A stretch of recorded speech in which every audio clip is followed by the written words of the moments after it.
welcome back to Great Wellness Getaways. I'm really excited about this week's show.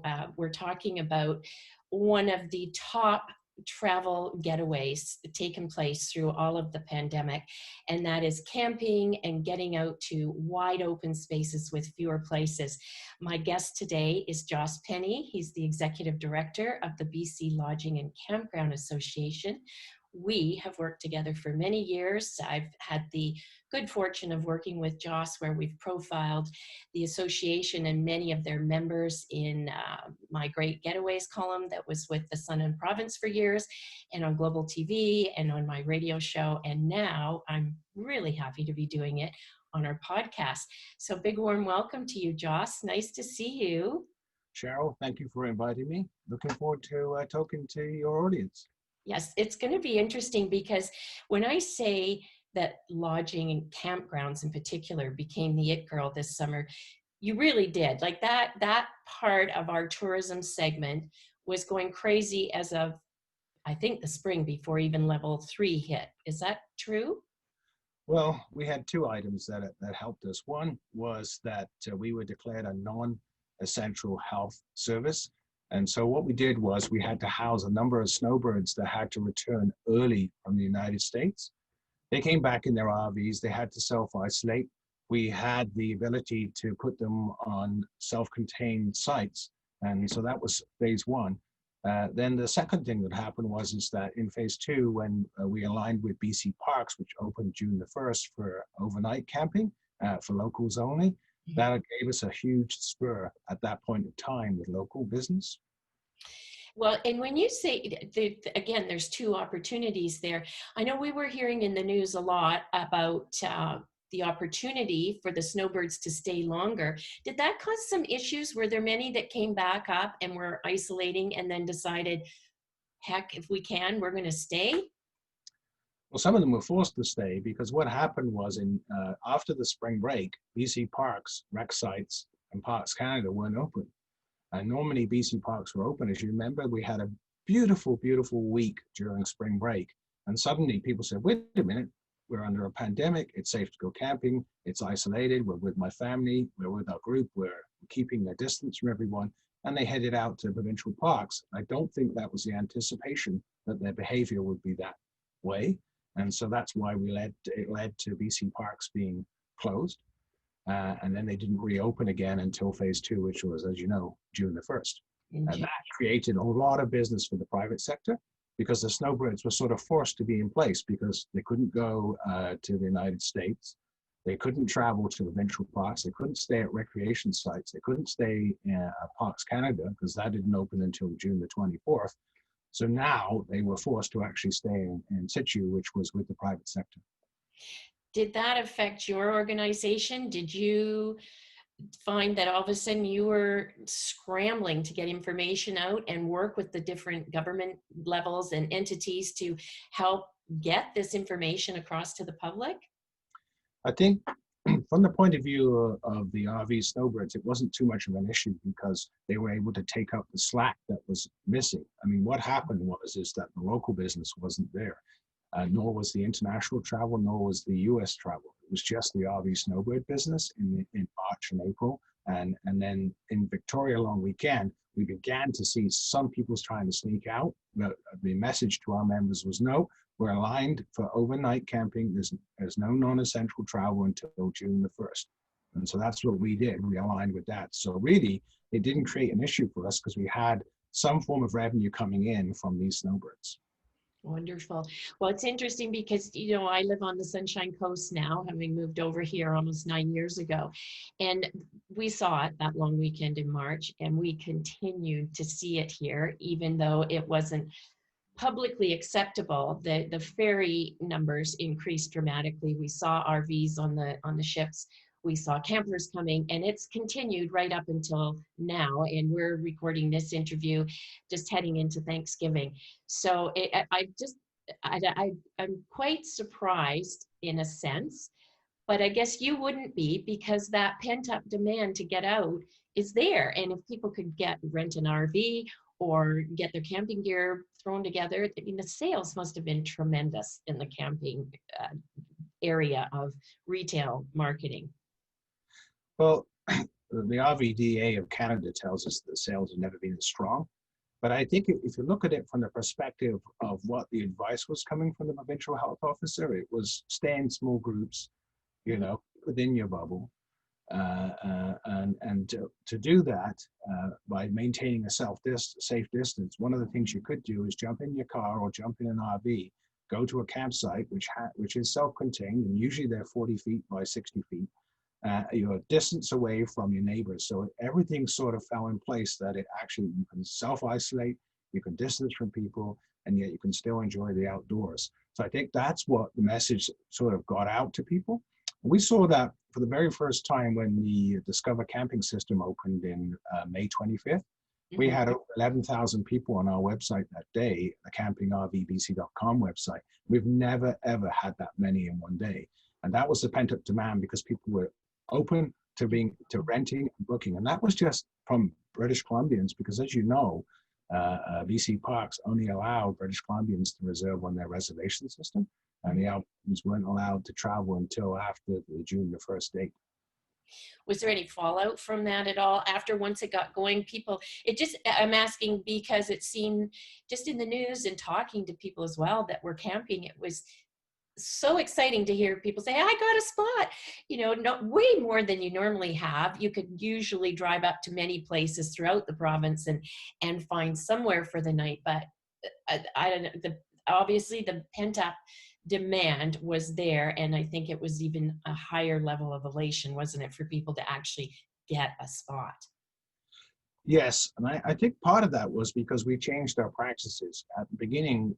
In the beginning phase, we were recommending to our members reservations only and having the registration desk as touchless as possible, so that people would reserve. When they're coming, you wouldn't actually greet them as you normally would. They wouldn't have a check-in, check-out. They would go to the site, and everything would have been taken care of in a touchless type approach. If they wanted to get firewood, if they wanted to get propane filled, they would text the office, and somebody would come down that distance, serve them. So that's really the approach that we took. So when that approach came in, one of the first casualties, unfortunately, in the private sector was tenting sites, because they weren't self-contained. You weren't able to keep people within in the site, and you had to maintain a washroom. So in the first instance, many of the private sector campgrounds didn't open their washrooms or their laundry facilities or their convenience store. They just offered sites for self-contained RVs. Mhm. So that was the first wave. And once we got into June, we were able to have protocols in place to effectively clean washrooms, to have appointment systems for laundromats. Many places chose not to open swimming pools because they couldn't do the self-isolation. They didn't have the staff to be able to manage it. But so I think, so what you're really asking about, a lot of people put pressure on them to have to reserve. And so therefore the first come, first serve freedom of camping changed. You actually had to plan. And we saw a lot of new campers this year, a lot of people that never camped before, who used to go traveling overseas, who suddenly said, wait a minute, I'm going to rent an RV, buy an RV, or borrow an RV, or take the tent and take the kids camping because I can't go on a vacation anywhere else. We're not sure whether we'll be able to keep those in the future, but certainly, hopefully, some of them have enjoyed their experience in trying something different. Because camping's not easy; it's work. Mhm. It is work. You have It to set up the site. You have to make sure the RV's working. You have to do the food. You have to make sure they're shopping. It's like being at home but being away. The only thing we advise people is not to pack their brain when you leave home. right. Well, but it's so rewarding once you do it. You get out there, and sure, it's like being at home, but it's not. It's got to be one of the greatest experiences, especially in our province. The area is so vast. There's so many places to go. So how do you see this tailing into now fall and winter? It hasn't tapered off, or have you seen a little bit of a decline, but not much? Definitely, there's always a decline when school goes back. I mean, one of the other things that sort of created so much rush and demand for the outdoors, not just camping, but hiking and biking, was Mm. the fact that there was nothing else to really do. The team sports had gone. The school camps had disappeared. School wasn't there. You had to think of things to actually do with your family. And so it actually, for the first time, brought families more together so that they were able to travel around. And now that has continued on in the fall. We're seeing A lot of families still renting on the weekends. We've had great full weather, of course. Mhm. Normally, the typical ending for our season is Thanksgiving this coming weekend, and where a lot of campgrounds will have Thanksgiving events. That was a casualty this year, was the events and things that they actually put on for campers. Those weren't able to be done because I mean it's very difficult to do a virtual event at a campground when people are sort of want to mix and mingle.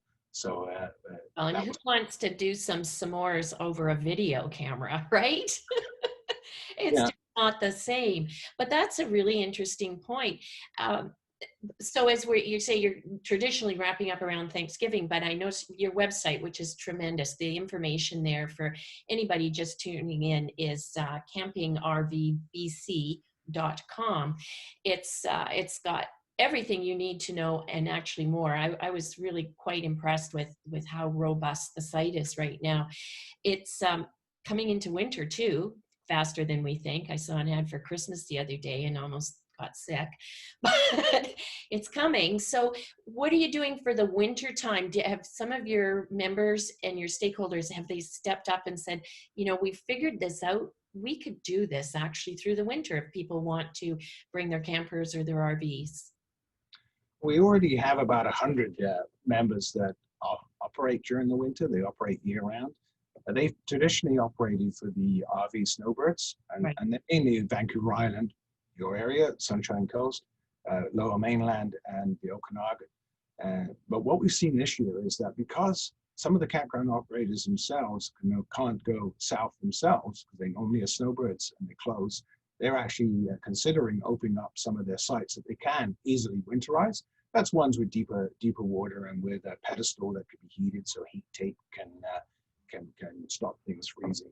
So we're seeing that there is an entry of some extra sites that are around, but the demand from the RV snowbirds is tremendous, and really that hard close of the border is the determining factor as Mhm. to whether people can or can't travel. I guess most RV snowbirds that aren't going to travel are probably going to stay with family or friends, but there's still going to be a large pool of them that used to go down south that would like to stay here. That border closing has caused more consternation than not, hasn't it? And yet we have to stay healthy. So that's interesting that obviously the demand is there for the snowbirds. We know that that's a continuation. But I think to your point, we're going to see some families that are going to look away too, that are going to say, let's go, because we've got a RV rental demand here, all on the coast and of course throughout the Okanagan and other places. It's going to be interesting to see what happens. But as you say, it's a whole different setup, isn't it, for your folks? Well, some of the rental companies like Canada Dream are winterized, and they rent their RVs to people that are interested in traveling, obviously skiing or snowboarding. And there Mm-hmm. are a number of RV-friendly ski destinations, and if they're able to open this year, I'm pretty certain that they will be taking quite a few of these people that want to go just for the weekend. So I think we're still going to see that, those people that like to go out short duration. They're not going to stay so much at the private sector, but they will be at some of the ski hills or some of the provincial parks that allow winter camping if there's availability. Might be a bit chilly in your RV, though. I'm thinking I might go into the lodging side of your membership on that. Some of those lovely, really sweet little motels that are dotted throughout the province. Now, how have they fared through all of this? Well, a lot of our lodging is actually mixed with the RVing, so it's cabins and cottages, and they've actually fared really well. Same scenario in that you're able to self-isolate, you're able to keep the numbers down to 6 to 8 people Mhm. in the cabin. They've had a very strong business. I mean, I'm not. There are some pockets where they haven't done so well, in like in Kootenays, and the further north you go, then you find that the business really does tail off. Simply because there just wasn't the visitors from America and the international visitors. I mean, they make up about 15% of the business that we have out of province visitors. But unfortunately, I mean, with the change, that percentage changes dramatically as you go north, and as you go into the Cariboo, you're more reliant on international travelers, and they're just not here, as you know. Well, and Alberta even, right? We only really had the agreement between the Yukon and British Columbia. There is passage between the two provinces, Alberta and BC, but it wasn't a formal agreement, which a lot of people don't realize. that wasn't official. We were being advised to stay within our area. So I think there's so much potential for this, and I think you're going to see a lot of converts after what's happened. What do you foresee, Joss? How do you see the future looking for this in say the next year and going into next season? What advice would you have for people that want to get out and do this?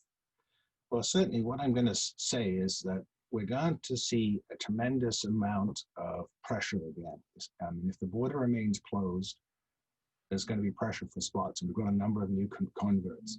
If the border opens, there's going to be even more pressure. Mm-hmm. The Americans that are going to be wanting to flow, as they usually do, north, heading up towards Alaska and enjoying that route again. Mm-hmm. If international travel opens and the Canada Dreams and the Fraserways and the Cruise Canada rent to international, and they've probably deferred many of their rentals, then I think we're going to see a tremendous amount of pressure for spaces. And my advice to people, plan ahead. One good thing about the private sector is you can actually book a year in advance. You don't have to wait for a rolling 4-month window like the BC Parks or to January for Parks Canada when they open up their reservation system. So I think if you're looking at camping and you want to go away, plan ahead. Don't plan to do short-term duration trips within 4 hours of a major urban center if the weather suddenly appears to be nice on June the 28th and you want to go for the July long weekend or looking for August. I think that's probably the biggest thing that we'll see, I can say. And with regards to overnight in lodging, yes, there's definitely tremendous demand for yurts, for tents, for cabins. And I'm hearing from people that many of them are already 80% booked up for next summer. Wow, isn't that fantastic? When you hear there's so much sadness and fear in other sectors within our industry, that is really, really marvelous to hear that statistic and that it's that strong. So yes, you better get out there. And if you're even thinking about it, I have someone in my family, my daughter and her fiance love camping, and they were quite disappointed a few times this summer. And I said, it's different. It's really different. You're not going to just show up and maybe get that last spot. And they were lucky. They went over to the Gulf Islands, actually, to Salt Spring, and had a fabulous getaway for a week with just the two of them. And they loved it. And they said, we're in. This is going to be long term. So I think you're going to see a lot of that. So how about yourself as we go to wrap up? It's been a really interesting conversation. How have you been keeping well yourself, you and your family, through all of this? Well, I own an RV myself, a trailer, so I've been camping. The only thing I didn't get to do was my cabin trip out to Tofino because it hit right at the beginning of the time when COVID came. But we've been safe. We've been practicing keeping our bubble and reduced our friends. But it's no international travel like everybody else. Just looking at no travel below the line. So yeah, I think we're okay. We're faring mentally quite well. One of the good things about camping and RVing and being in the outdoors is that, as you know, it makes you mentally, it brings you back into rhythm, away from the city, away from the commute, away from work, and sort of allows us to sort of be, to relax. So that's what we've been doing when we go camping. Nice to hear. Well, and I think that isn't a holiday meant to be that. It's meant to be about your well-being and Yes. your personal wellness. To do that very fact is just decompress and unplug and just relax, which camping to me is the epitome of that. It's the great outdoors right there, and it's calling. So Well, yeah, I camping, agree. as well as being an activity, I mean, is really your accommodation, and that allows you to be able to do those activities safely. I mean, the people that go camping, they've got boats, they've got bikes, they go hiking, they're into wildlife. They're just going somewhere safe where the kids can ride around on their bike, without worrying about the fear of anybody, predators, or anybody being around. That's what it's all about. So it's all about intergenerational fun, but I'm at distance because we've got a slightly different approach this year. But that's okay. We are making it work. And again, congratulations to you and all of your members and the people that are working with you at the association for leading this and helping get everybody that could go out, because I think it's really important. So Joss, thank you so much. And just as we go to close, can you just tell us once again, where's the best place for people to find information? Well, we run a campsite called campingrvbc.com. That has 1,500 campgrounds listed on it. That's everything from the private sector to recreation sites to Parks Canada to BC Parks. So that's your first stop if you want to find a place to camp. Okay, excellent resource. As I said earlier, it really is fabulous, and I encourage everybody to do it. So, Joss Penny, Executive Director of the BC Lodging and Campground Association, thank you, my friend, for coming to share some of what's been going on for you and your members. And I'm glad you're well. You look great. For those of you that are listening to this, if you get a chance, whip on over to YouTube and you'll find Great Wellness Getaways listed there, and you'll see Joss and I speaking. He has an office that is filled with little notes and post-its. Looks great, Joss. So thank you, my friend. Well, thank you very much. Okay, Thanks, everybody. looks good. Okay, keep well and give my best to everybody at the office. Stay safe and healthy. Thank you.